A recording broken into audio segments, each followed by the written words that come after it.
One, two, three. Wow.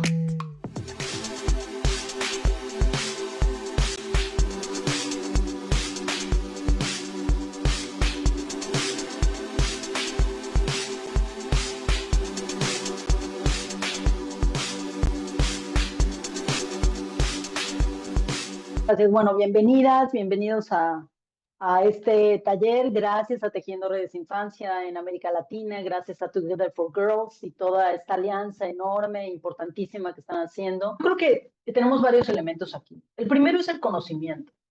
Todas y todos estamos cansados, ganamos mal, pero esa es la historia del periodismo toda la vida. Entonces voy a quitar de en medio todas las taras que tenemos o todas las quejas constantes que tenemos. No tengo tiempo, no tengo dinero, no tengo los recursos, y todo eso es verdad, no lo estoy desacreditando. Lo que estoy diciendo es que cuando de verdad quieres aprender algo, tienes que tomarte el tiempo necesario y encontrarlo de alguna manera para poder estudiar.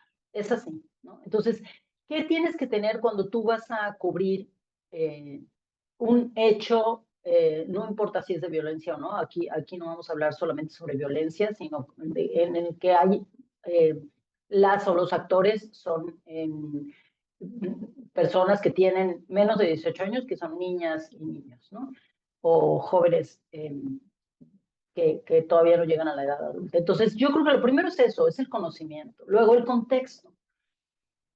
Yo creo que sí hay una gran diferencia entre nosotras que somos reporteras de investigación que nos entregamos al contexto y quienes llegan con la idea de cómo quieren hacer su pieza periodística. Eso me parece que es esencial preguntártelo a ti misma, a ti mismo cuando estás haciendo, antes de hacer tu trabajo. ¿Desde dónde voy a partir yo para hacer esta cobertura que tiene que ver con niñez? Voy a partir de lo que solo yo quiero averiguar, única y exclusivamente. Voy a entrar en esa burbuja, es eso tan rápido que solo lo necesito así. O me voy a abrir a entregarme al contexto en el que están sucediendo los hechos para poder entender de una manera más amplia y abra mi enfoque. Yo creo que lo más importante que yo he aprendido como periodista es entregarme a los contextos. No es lo mismo irme a hacer una cobertura a Sinaloa con niñas y niños, a quienes yo tengo que subir, elevar de manera muy importante la medición del grado de riesgo para ellas, ellos y yo, o mi equipo, si llevo un equipo, a que yo vaya a hacerlo en un contexto de la Ciudad de México, en donde no están en un alto riesgo por otros elementos que no corresponden directamente con la historia, ¿no? Entonces, el contexto. El contexto es el de las niñas y los niños de Gaza, que parece que están a cargo de la historia haciendo sus TikToks y demás, y lo que tienen es un estrés postraumático severo brutal, con el cual están absolutamente escindidos de sus emociones. Y yo como reportera que voy a Gaza, necesito a Palestina, necesito entender que lo que yo voy a hacer ahí es entrar en un ámbito donde voy a estar rodeada de niñez en estado de shock, en estado de estrés postraumático severo. Y que cualquier pregunta que yo haga tiene que hacer un acto de corresponsabilidad psicoafectiva con esa persona, con esa niña o niño, para que sepa que no le voy a abrir más la herida, o también para que sepa que yo no vengo a escuchar su discurso. Porque cuando una víctima adulta, me da igual la edad, pero sobre todo las personas adultas, cuando viven un acto de violencia brutal, como es el caso de la guerra o la tortura, o las amenazas o el secuestro, lo que sucede con el estrés postraumático severo y el shock es que te escindes, ¿no? Necesitas hacer una escisión de tus emociones para poder reaccionar y tener mucha claridad mental para defender. Bueno, pues eso lo hace el cerebro en todas las condiciones. Pero cuando estamos frente a la niñez para entrevistarla, para hablar con ellas y ellos en estos contextos de gravedad y de violencia, ya sea de guerra o de otro tipo, necesitamos entender eso. Y por eso es tan importante leer los elementos básicos de neurociencias, de psicología de la niñez. Yo les voy a hacer un par de recomendaciones al final de uno de los libros que a mí me parece el mejor, el mejor porque trae todos los elementos para poder medir, digamos, de manera fácil y efectiva esto de lo que estamos hablando, ¿no? Entonces, el contexto. Ya que tenemos el contexto, llegamos a hacer estas entrevistas, a escuchar, a documentar lo que está sucediendo vamos a poner un ejemplo, hay un evento de una desaparición masiva en Tamaulipas, eh, que está relacionado con la delincuencia organizada. Vamos a tomar todas nuestras medidas de seguridad clásicas de periodismo de investigación que se hace con personas de cualquier edad, pero cuando decidimos que nosotras queremos entender qué es lo que sucede con la niñez o sucedió con el grupo de niñez que estaba ahí en ese lugar en Tamaulipas, necesitamos entender cómo es el entorno para este grupo de niñas y niños, saber si vamos a necesitar, incluso en ese estado de gravedad, los permisos de las personas adultas que están al cuidado de la niñez a la que vamos a entrevistar. La gente me pregunta me dice que esto es una locura, pero no lo es. Yo llevo toda la vida haciendo. O sea, desde que hice todo lo de las entrevistas de los demonios del Edén, mucho antes de eso obviamente, con las que hacían los periódicos, pero también cuando, decidí hacer el libro Esclavas del Poder, cubrí 143 países a lo largo de 5 años. Viajé a Tailandia, Camboya. Ahora les voy a poner algunos ejemplos de qué herramientas pude adquirir y qué instrumentos pude utilizar para llevar a cabo estas entrevistas con los recursos que tenía, que no eran tantos como parece. Y entonces lo que yo decidí es, tengo que encontrar cómo funcionan estas redes criminales que explotan sexualmente a niñas y niños o laboralmente. Pero también para encontrar esas redes tengo que encontrar cuáles son las redes que las rescatan. Para mí ese es el principio de toda investigación. Necesito saber cuáles son las redes de seguridad alrededor de cualquier grupo de niñez a quien yo voy a entrevistar.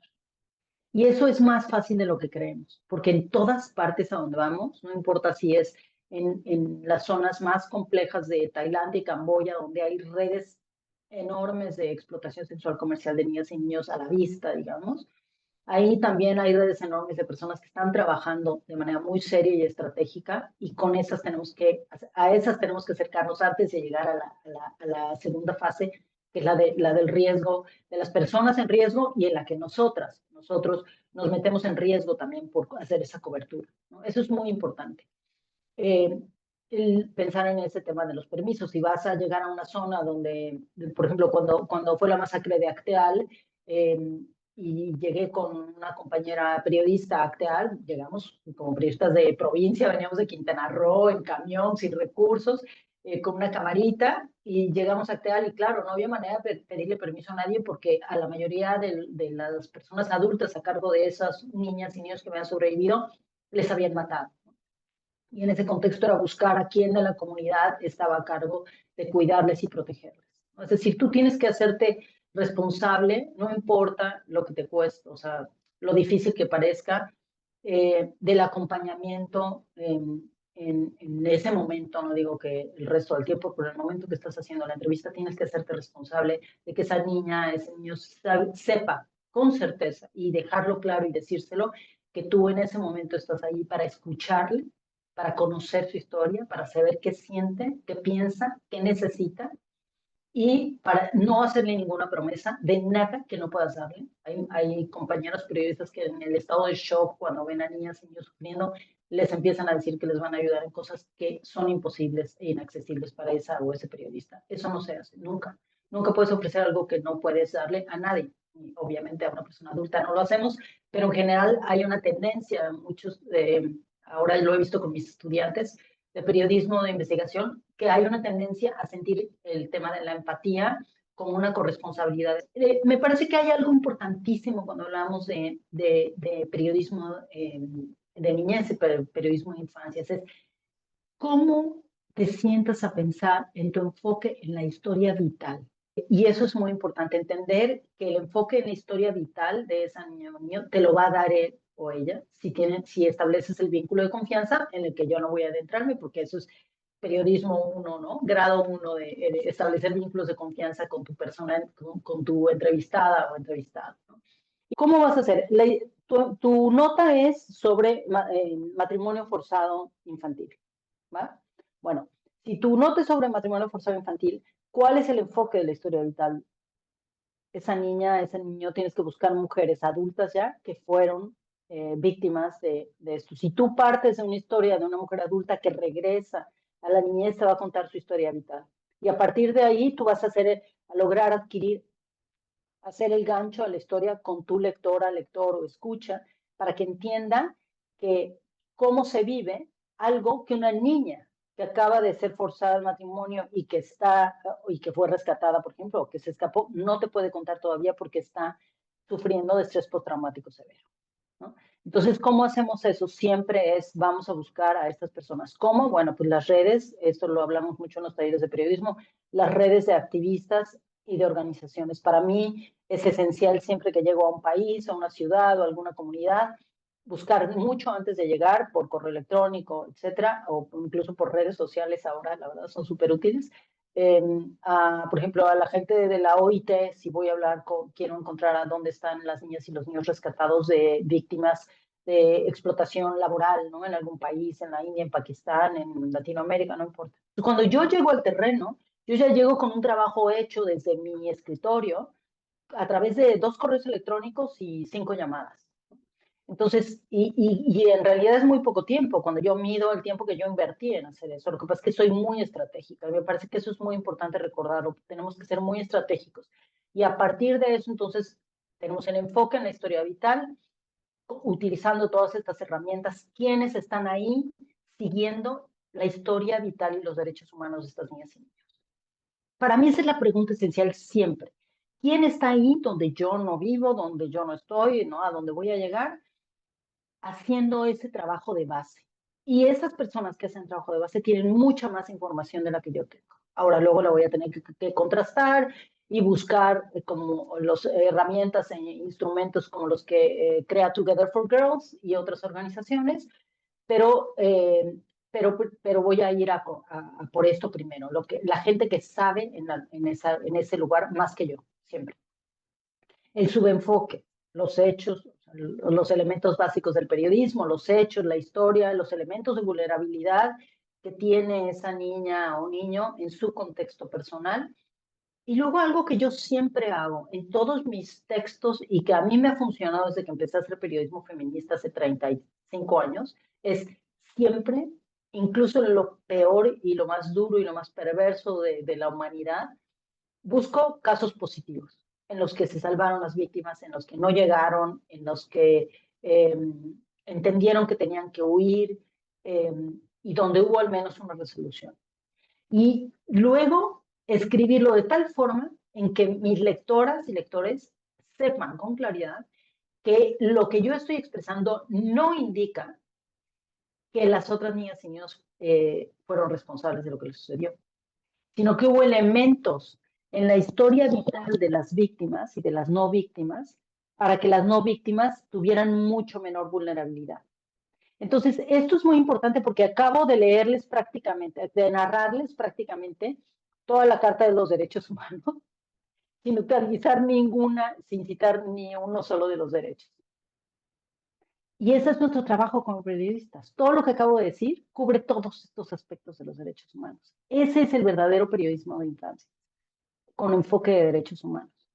Que sepamos con tal claridad qué estamos haciendo, que todo está cubierto, completamente cubierto. Hace 10, 12 años, cuando se hablaba del periodismo de derechos humanos como casi como una fuente, ¿no? Se platicaba del periodismo de derechos humanos como si fuera una fuente de seguridad, como si fuera alguna fuente de política o de nota roja, estos rubros que tenemos muy bien acotados y que en ese momento se creía pues que era así y nos limitábamos solamente a cubrir las comisiones de derechos humanos tanto local como nacional, pero bueno, afortunadamente y el trabajo de muchas y de muchos colegas ha ayudado a visibilizar que esto se trata, y por supuesto también junto con las organizaciones, claro, ¿no? Que acompañan a los grupos en situación de vulnerabilidad, que el enfoque de derechos humanos y el enfoque de infancias es un eje transversal y que es importante y yo podría atreverme a señalar que incluso es una obligación atender este enfoque en todos nuestros contenidos periodísticos, sea en el rubro que estamos. Evidentemente hay unos que se prestan más periodísticamente para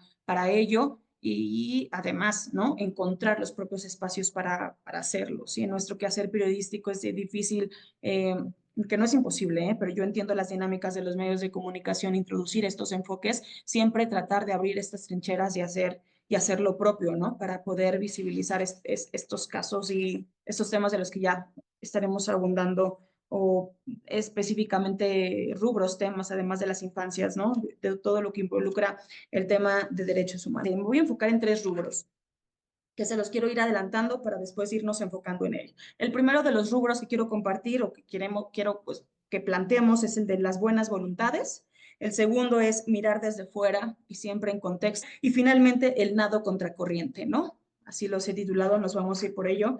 Pero de entrada quiero plantear una pregunta, ¿no? ¿Qué quiere decir periodismo con enfoque de derechos humanos y el periodismo de infancias?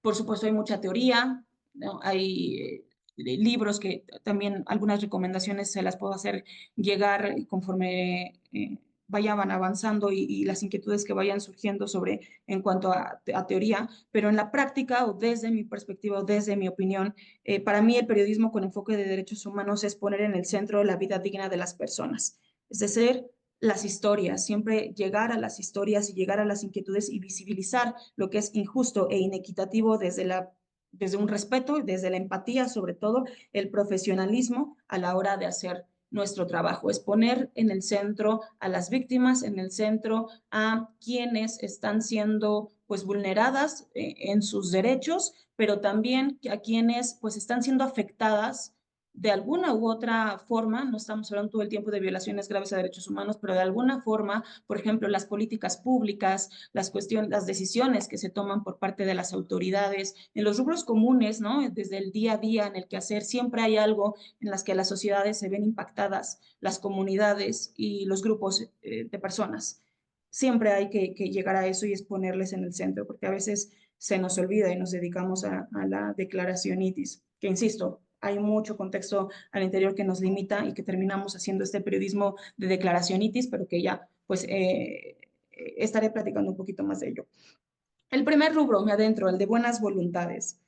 Eh, las buenas voluntades, nosotros podemos tener muchísimas ganas de hacer este periodismo con enfoque de derechos humanos y hablar desde las problemáticas que viven las infancias. Y eso ya es pues un aliciente, ¿no? Es importante que nosotros tengamos estas voluntades. Pero no es solamente con buenas voluntades cuando hacemos este periodismo, porque tenemos que partir del hecho de que desconocemos muchas cosas. Y por eso celebro que se hagan estos encuentros y estos talleres, que no es la primera vez que Tejiendo Redes Infancia lo hace. Juan Martín, lo platicábamos Juan Martín ya casi una década, ¿no? Que estás impulsando estos encuentros y estos diálogos con el periodismo, que es un eje vital para esta promoción de los derechos humanos de las infancias. Y que partamos de eso, ¿no? De que desconocemos, de que no sabemos cómo abordar las problemáticas, de que no sabemos cómo nombrarles y que para eso tenemos que especializarnos o tenemos que acudir con quien sabe, que tenemos que preguntar. Es algo muy básico de nuestro quehacer periodístico, así como desconocemos qué sucedió con un hecho o con una situación en particular. Sí, cuando estamos enfrente de un tema que reportar en el que involucra violaciones a derechos humanos o grupos de población de situación de vulnerabilidad y así como infancias, es acercarnos a las personas que saben de estos temas para poder, de entrada, y lo comentaba Lidia Cacho, cómo acercarnos a las víctimas, ¿no? De entrada, prácticamente es desde lo muy básico, desde cómo redactamos, ¿no? Hasta cómo abordamos ya de fondo estos temas. Podemos nosotros entender que queremos hablar de estos temas, especializarnos, trabajar súper bien en nuestro lenguaje, hacerlo de fondo y de forma lo más técnico y especializado para que no revictimicemos y nuestra imagen está o nuestro video está revictimizando. Eso bien, echa abajo todo tu trabajo y no cumple con esos objetivos, ¿no? De entrada, pensar en eso, ¿no? Las buenas voluntades no son suficientes, tenemos que asumir el compromiso de lo que estamos haciendo y cuáles son nuestras herramientas, lo platicaba Lidia, con qué herramientas contamos y desde dónde estoy enunciando también ese trabajo. Y eso me permite adentrarme al segundo rubro, que es mirar desde afuera, cómo aplicar el enfoque de derechos humanos. Observar el hecho desde las personas y siempre, siempre, siempre cuestionarme pues la postura oficial, ¿no?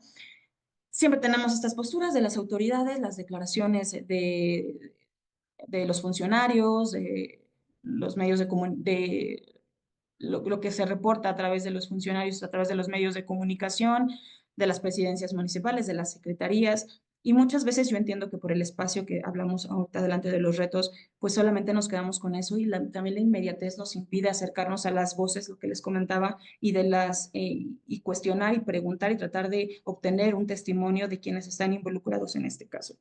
Y aquí, bueno, poner siempre en el rubro que estamos pues ahorita adentrándonos, que es el periodismo de infancias, poner siempre en el centro el interés superior de la niñez y plantearnos de qué estamos hablando, quiénes están involucrados, qué tipo de infancia está siendo afectada con lo que estamos reportando, cuáles son las posturas oficiales y acercarnos, tratar de acercarnos a las familias, a las organizaciones que pueden acompañar. Y esto es un tema muy delicado porque pues siempre podemos caer en los extremos, es decir, si queremos cuidar a lo mejor el interés superior de la niñez, si queremos cuidar como la integridad de la víctima, en este caso que es una infancia, muchas veces se cae, no quiero llamarlo autocensura, pero se cae en el mejor no hablo de ello, ¿no? Y eso también es muy delicado. Y es algo muy común en que a veces el miedo o la forma en que nos acercamos no nos parece la adecuada y evitamos hablar del tema y se queda, ¿no? El caso. Entonces, cuando tenemos, considero, un tema pues tan, o que nos inquieta o que sabemos que hay algo que está mal y que se tiene que denunciar, tenemos que pues, buscar la forma de llegar y de no autocensurarnos o no hacer una censura o no evitar hablar de estos temas por no tener las herramientas para hacerlo. Cada caso es particular, no podemos echar todo a un saco y decir esto es correcto, así se hace, esto es incorrecto, así no se hace. Creo que una vez que tenemos como las bases generales sobre el lenguaje, sobre cómo abordar, cómo llegar a las víctimas, cómo platicar con sus familias y cómo documentarlo, pues después viene esta otra etapa de este caso, qué me requiere, ¿no? De manera específica y cómo lo voy a abordar y cómo lo voy a hacer de manera responsable. Y eso ya también, y que en el último punto quiero platicar con ustedes sobre las implicaciones en el nado contracorriente. Pues sí, no llevaré yo la nota, pero no voy a insistirle a una familia, a una mamá que le acaban de asesinar el hijo, que me diga qué es lo que está pensando y que me dé una declaración para mi nota y si se puede llorando, mejor para la cámara, ¿no? No, creo que siempre tenemos que ser muy respetuosos en cómo abordamos a las familias, a las víctimas indirectas y sobre todo aquí aplicar la empatía, algo que yo siempre como que trato de ocupar como herramienta, sí, como una guía a mí todo el tiempo es, si yo fuera esa persona, ¿cómo me gustaría que me preguntaran? Si yo fuera esa persona, si fuera mi hermano el que está atendido, ¿cómo quisiera que me preguntaran o no quisiera que me preguntaran? Y esas son cosas que tú tienes que hacer en segundos, en ese momento, y tomar decisiones, ¿no? Sobre cuando estamos en terreno, esa toma de decisiones es fundamental. Y siempre estar preguntando si se siente, en dado caso de que se acepte una entrevista o que se acepte platicar contigo, primero decirle que la vas a grabar, si no quiere que la grabes, no la grabes. Y siempre cuestionarle, ¿estás bien? ¿Estás cómoda con lo que estoy haciendo? ¿Estás bien con lo que estoy preguntando? ¿Prefieres que paremos? ¿Prefieres que no publique? Y al final tengo esto y estás de acuerdo en que podamos publicarlo. Y el problema es que ya no tenemos tiempo para hacerlo, ¿no? Porque solamente tenemos la inmediatez. Pero creo que vale la pena no dejarlo de lado, ¿no? Que estamos hablando todo el tiempo de víctimas, en este caso que estamos hablando de infancias, y se cruzan, ¿no? También las vulnerabilidades, porque cuando hay una situación de violencia tan cruda y de violaciones a derechos humanos en nuestro país, tan cruda como la que existe actualmente, aunque se digan que hoy ya no se violan derechos humanos, siempre las violencias se atraviesan en todos los sentidos, ¿no? No solamente a las familias, a las infancias, pero también atraviesa el género, pero también atraviesa las condiciones de desigualdad y las condiciones de pobreza. Y esas son líneas que siempre debemos de tener, ¿no? El respeto, el lenguaje incluyente, bueno, eso en cuanto al respeto, el lenguaje incluyente, ya no voy a abundar más en ello, lo había platicado muy bien Lidia Cacho. Es importantísimo el uso del lenguaje incluyente en el periodismo con enfoque de derechos humanos y de infancias y sería vital. Y no me estoy refiriendo al periodismo, al lenguaje incluyente con todo el tiempo decir los, porque incluso pues, nuestros editores, redactores nos mandarían también muy lejos.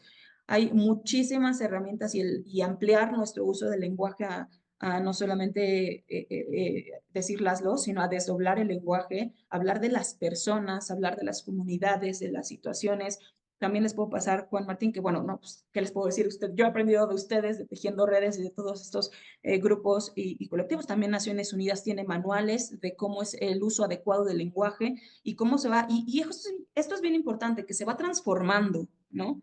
O sea, los manuales de los que yo utilizaba hace 10 años cuando estudiaba derechos humanos ya están actualizados o muchos ya están desfasados o muchos ya la realidad les alcanzó. Nadar contracorriente. Podemos ya tener en cuenta todo esto, lo que ya les venía comentando y lo que también nos compartió Lidia Cacho, y podemos estar ya muy especializados, tener un compromiso muy grande con nuestra nota, ya sabemos de qué vamos a hablar, el grupo de personas que vamos a hablar, si es de infancias, cómo vamos a llegar a las infancias, abordar a los padres, a las madres, a las organizaciones, tener todo completo, ¿no?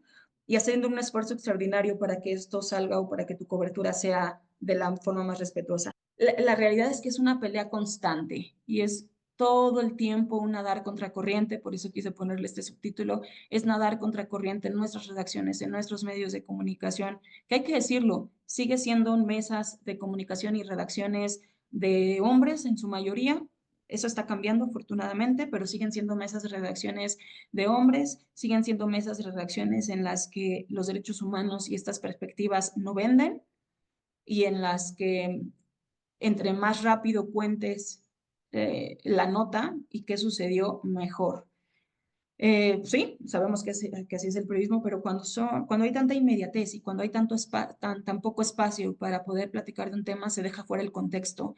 Y el contexto es súper importante para poder platicar de un caso de violación a derechos humanos o un caso con perspectiva de derechos humanos o de infancias. Sí, mi nombre es Constanza, trabajo en Together for Girls en el área de datos y hoy les voy a presentar una herramienta que es un tablero de datos del cual estamos trabajando ya hace un año, pero primero voy a contarles un poco cómo trabajamos en Together for Girls, cuáles son los datos que colectamos y contarle un poco más acerca de las 4 iniciativas que guían fundamentalmente nuestro trabajo. Somos una alianza mundial que trabaja en diferentes países, en más de 20 países actualmente, para poner fin a la violencia contra niños, niñas y adolescentes, y especialmente nos enfocamos en la violencia sexual contra niñas. El modelo de nuestro trabajo tiene 3 elementos fundamentales. El primero son los datos, luego es la incidencia, todas las acciones de activismo e incidencia, y la acción, o sea, generar impacto a través de los datos que recolectamos. Nuestros 4 pilares de trabajo son, como mencioné anteriormente, los datos para la acción, y en este pilar tiene un rol fundamental las encuestas de violencia contra niños y niñas, o VACS, por las siglas en inglés, que va a ser más que nada lo que hoy voy a contarles, pero también quería dejarles saber que tenemos otras 3 iniciativas muy interesantes que creo que para esta audiencia de periodistas o estudiantes de comunicaciones pueden llegar a ser muy, muy importantes. Es el movimiento Valientes. Este es un movimiento Brave en inglés, pero Valientes en la región. Se lanzó el año pasado en Buenos Aires y tuvo la participación de más de 15 países de la región. La idea fundamental atrás de este movimiento es poder darle voz a los sobrevivientes, pero también a las víctimas de violencia sexual que se autodefinen como tales y que quieren ser públicas al respecto. Sabemos que hay muchas personas que no desean ser públicas al respecto, y el grupo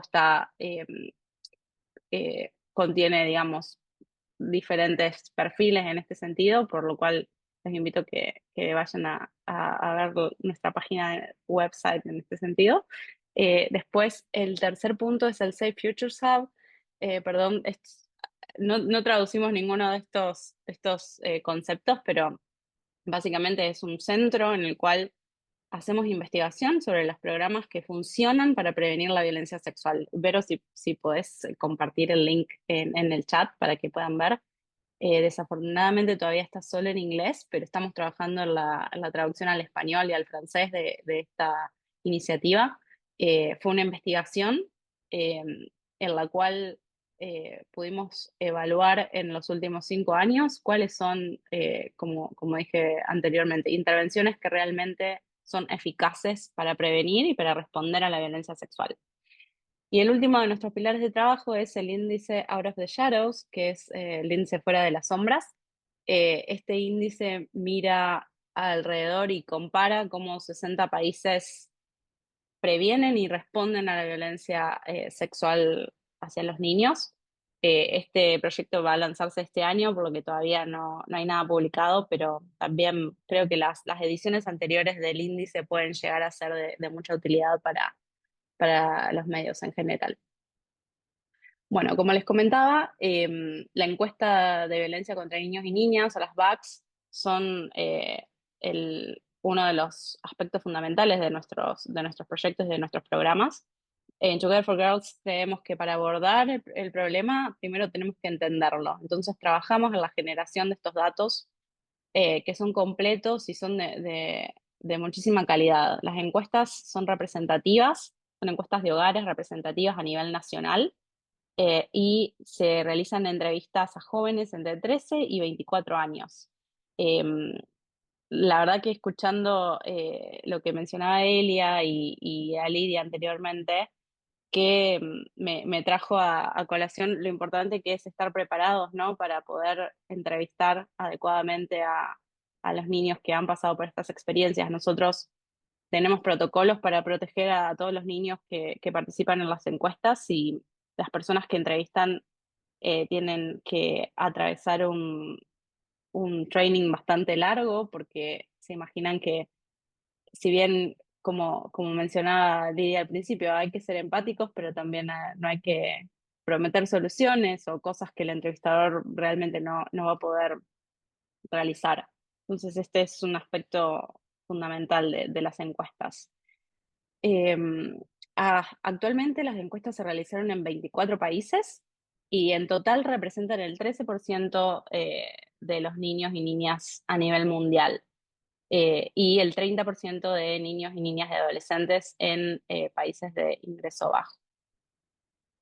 Los temas que contemplamos en las encuestas tienen que ver con la violencia sexual, la violencia física y la violencia emocional, o sea, la prevalencia de la violencia en la infancia, pero también en los pasados 12 meses. Esto es de niños y niñas de 13 a 24 años. La encuesta también busca saber las circunstancias en las cuales se genera la violencia. Esto quiere decir la edad, por ejemplo, de las primeras experiencias que las niñas y los niños atraviesan este tipo de violencia, quiénes son los perpetradores, dónde ocurre esa violencia y los factores de riesgo y de protección. Otro factor fundamental que miramos en la encuesta es las consecuencias de la violencia, no solo en términos de salud física, pero también en términos de salud mental.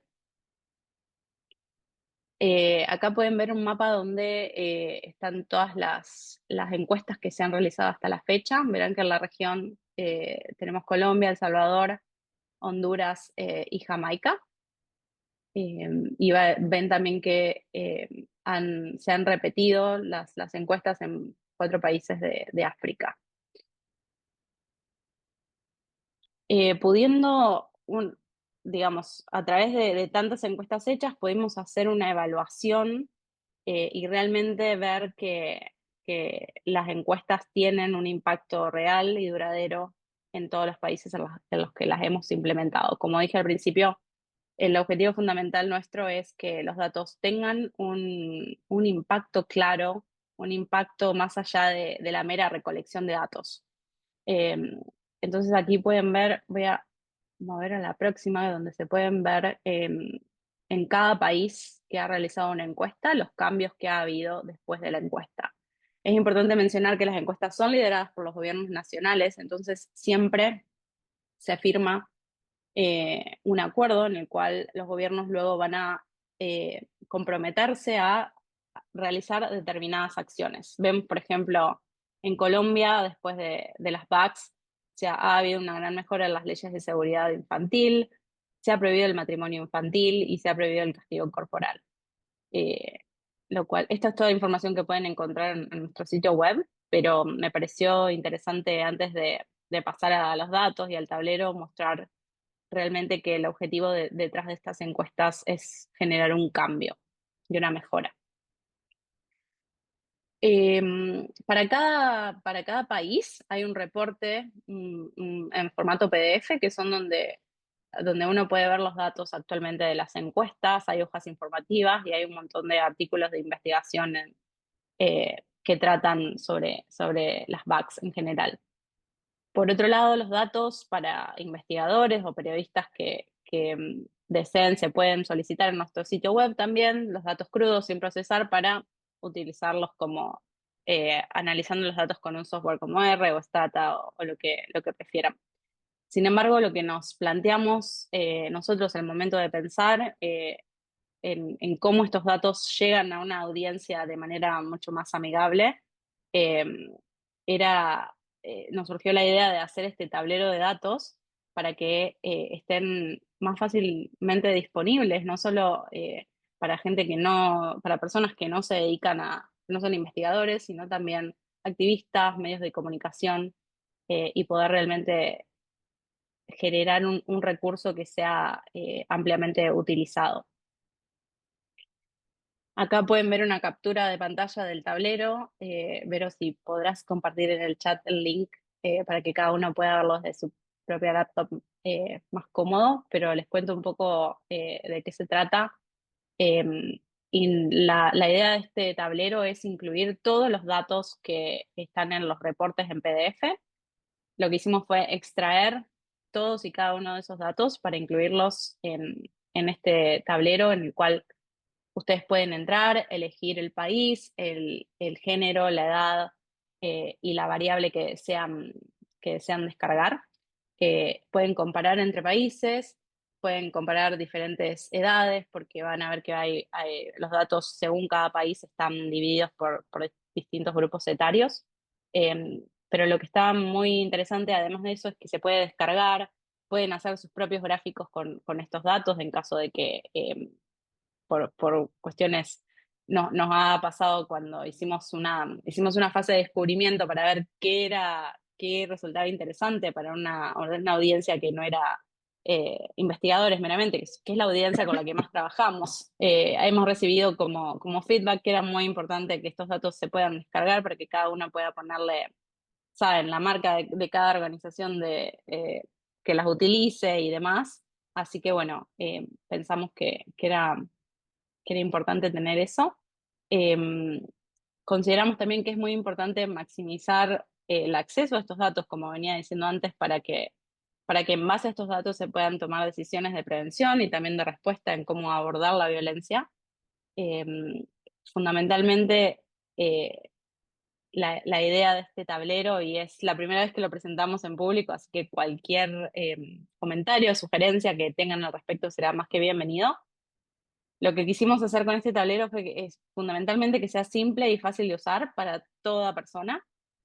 Y como verán, si entran al tablero en este momento, hasta ahora tenemos datos bastante básicos, solamente la prevalencia de violencia sexual, física y emocional en la niñez, dónde se experimentó, quiénes son los perpetradores y las consecuencias, pero lo estamos actualizando en este momento, así que ya en un mes más o menos van a encontrar muchísimos más datos, casi todos los que están en los reportes. Así que me pareció interesante compartir esta herramienta con ustedes. Por último, van a ver que está desafortunadamente solo en inglés por el momento.